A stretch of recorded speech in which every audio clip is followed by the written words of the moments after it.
The reason that we're doing this is because we need to characterize and understand our germplasm. We need to understand what type of susceptibility or tolerance that we have in our germplasm.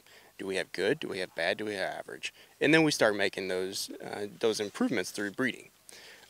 We do have some management tools out there in the Bayer portfolio today that involves fungicides. So not only do we try to have the elite germplasm, we'll package that with fungicide, Delaro Complete, Delaro by itself, but Delaro really adds that curative and protection that we're looking for.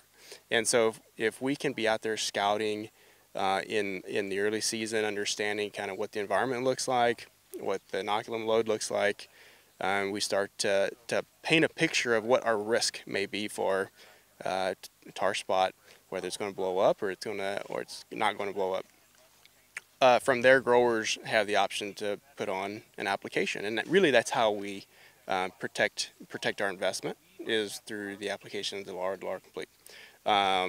In our studies, we've seen that a VTR1 application is the most effective in controlling tar spot, but we also have it on the label that we can make 2 applications. So in the event that tar spot gets really heavy later in the season, we can come back at R3 and make an R3 application. So now we can have sequential applications to really help manage that disease. There are other things too that we can do to manage the disease, thinking about the inoculum load, tillage, rotation.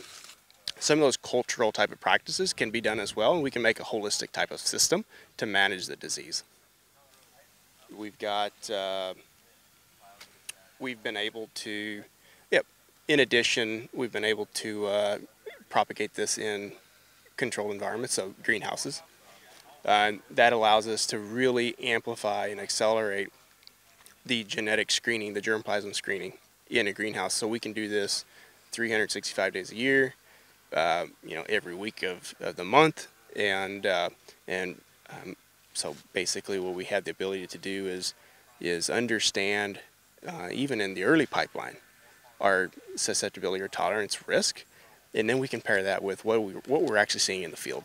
So at some point you could, in a greenhouse, find a particular line of corn that was resistant then. Yeah, absolutely. Yep, and we can do that much quicker in obviously a greenhouse setting than we can in the field. And so that's how we make advancements in breeding and in the pipeline.